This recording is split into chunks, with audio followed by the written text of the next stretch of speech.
बिस्मिल्लाहिर्रहमानिर्रहीम। आज 7वें पारे का खुलासा बयान करेंगे कि 7वें पारे के अंदर अल्लाह ताला ने क्या क्या अहकामात इरशाद फरमाए हैं। 7वें पारे की इब्तिदा के अंदर अल्लाह रब्बुल इज़्ज़त ने इरशाद फरमाया कि हलाल व हराम का इख्तियार अल्लाह ताला की ज़ात के पास है। यानी जो चीज़ें अल्लाह ताला ने हराम की हैं,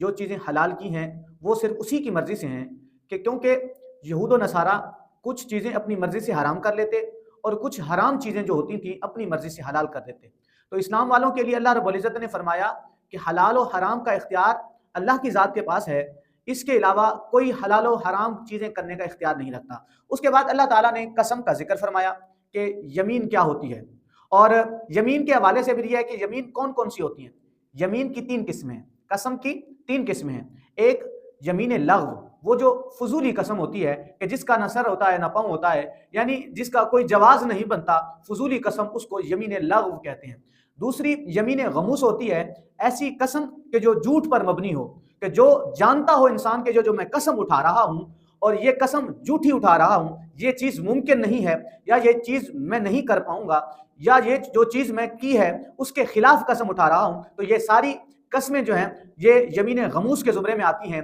तो इसकी वईद भी है और इसकी सज़ा भी मिलेगी। तीसरी किस्म जो है वो यमीन मुनाकिदा की है, जो कसम की एक बुनियादी और अहम किस्म है। वो ये है कि जो कसम मुस्तकबिल के लिए इंसान उठाता है कि अगर मैंने ये काम न किया तो मैं ये चीज़ का जुर्माना भरूंगा या ये अमल करूंगा, या किसी मुस्तकबिल के अमल के लिए इंसान कसम उठाता है, तो उसे यमीन मुनाकिदा कहते हैं। उसके अलावा अल्लाह रब्बुल इज़्ज़त ने शराब और जुए को हराम करार दिया, क्योंकि शराब की जुज़वी हुर्मत पीछे गुजर चुकी कि अल्लाह रब्बुल इज़्ज़त ने पीछे इरशाद फरमाया कि जब तुम शराब पी चुके हो तो उस वक्त नमाज के करीब न जाओ। तो फिर यहाँ पर अल्लाह ताला ने कुल्ली तौर पर शराब को हराम करा दे दिया कि शराब के नज़दीक ही नहीं जा सकते, शराब किसी भी वक्त में पीना जायज़ नहीं है बल्कि हराम है। उसके अलावा जुए के बारे में फरमाया कि जुआ जो है ये भी हराम है, क्योंकि उस वक्त जो कुफारे मक्का होते थे वो एक किस्म का जुआ खेलते थे, यानी वो निशाना लगाकर जुआ खेलते थे। फी ज़माना हम देखते हैं कि मेलों ठेलों पर भी इस तरह का जुआ होता है। वो गोल रिंग जैसी एक गोल सी रिंग होती है, तो जो किसी चीज़ में डालते हैं तो वो चीज़ हासिल हो जाती है, तो वो एक निशाना करने वाला एक जुआ है। इसी तरह बच्चे जो खेलते हैं, कंचे खेलते हैं, या इसी तरह और सिक्कों का जो है ना, सिक्के एक दूसरे को टकरा कर उसका जुआ खेलते हैं। तो ये सारे जुए कि जिसमें पैसे का जिया है या एक दूसरे की जो शर्त लगाई जाती है, ये सारी जुए की किस्में हैं और ये सारी की सारी हराम है। अल्लाह रब्बुल इज़्ज़त ने शराब के साथ साथ जुए को भी हराम करा दे दिया। और उसके अलावा अल्लाह रब्बुल इज़्ज़त ने एहराम की हालत में, कि जब बंदा मक्का मुकरमा में होता है, एहराम की हालत में होता है,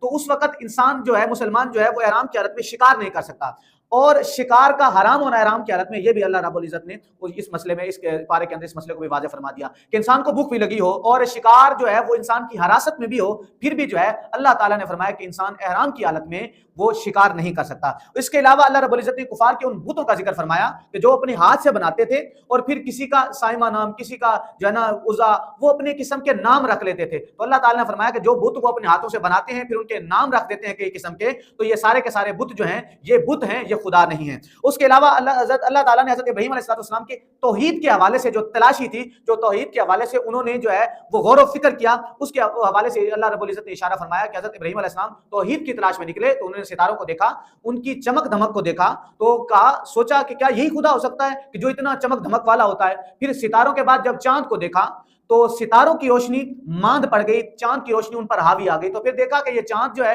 ये खुदा हो सकता है। तो फिर थोड़ी देर बाद जब सूरज को देखा तो फिर ये सोचा कि चांद भी मदम हो गया, सितारे भी मदम हो गए, तो ये सूरज जो है ये अपनी आबोताब के साथ खड़ा हुआ है, क्या ये खुदा है? तो फिर जब सूरज भी गुरूब हो गया तो फिर चलते चलते उन्होंने अपनी तौहीद वाले जो ये सफर को, तो तौहीद की तलाश वाले सफर को, यहाँ तक कि वो खुदा ताला की पहचान कर ली। ये एक वाक़ये की तरफ अल्लाह रब्बुल इज़्ज़त ने इशारा फरमाया है। उसके अलावा हज़रत ईसा रूहुल्लाह के क़यामत वाले दिन के हवाले से वो जिक्र फरमाया कि हज़रत ईसा अलैहिस्सलाम क़यामत वाले दिन वो जो ईसाई आपकी इबादत करते थे उससे बरात का ऐलान करेंगे, कि जो हज़रत ईसा अल्लाह को खुदा मानते हैं, माज़अल्लाह उनकी इबादत करते हैं, तो अल्लाह रब्बुल इज़्ज़त क़यामत वाले दिन हज़रत ईसा अलैहिस्सलाम से जब सवाल करेगा तो हज़रत ईसा अलैहिस्सलाम उनकी इबादत करने से, वो जो अल्लाह के प्यारे हबीब, अल्लाह के प्यारे नबी हज़रत ईसा अलैहिस्सलाम की इबादत करते हैं, उससे वो बरात का ऐलान फरमाएंगे। सही नुकतो फिर दोबारा आयत पढ़ दें। हज़रत ईसा अलैहिस्सलाम के हवाले से इरशाद फरमाया कि जो ईसाई हज़रत ईसा अलैहिस्सलाम की इबादत करते हैं, तो हज़रत ईसा अलैहिस्सलाम क़यामत के रोज़ उनके इबादत करने से बरात ऐलान करेंगे। और हज़रत ईसा अलैहिस्सलाम के हवाले से इरशाद फरमाया कि जो ईसाई हज़रत ईसा अलैहिस्सलाम की इबादत करते हैं, تو اللہ رب العزت جب عیسیٰ علیہ السلام سے سوال کرے گا تو آپ ان کی عبادت کرنے سے برات کا اعلان کریں گے کہ یا اللہ میں نے ان کو حکم نہیں دیا تھا یا میں نے ان کو نہیں کہا تھا کہ یہ میری عبادت کریں، یہ اپنی مرضی سے میری عبادت کرتے تھے اور ان کی عبادت کرنے سے میں برات کا اعلان کرتا ہوں، میں ان سے بری ہوں، تو جانے اور ان کے اعمال جانے، میں اس چیز سے بری ہوں کہ اللہ کے نبی جو ہیں وہ یہ نہیں چاہتے کہ میری عبادت کی جائے، وہ تو یہ چاہتے ہیں کہ اللہ تعالیٰ کی عبادت کی جائے، معبود وہ ایک ہی ذات ہے، وہ اللہ تعالیٰ کی ذات ہے اور اسی کی عبادت کی جائے۔ جو آپ نے سنا میں نے کہا، اس پر عمل کرنے کی توفیق عطا فرمائے۔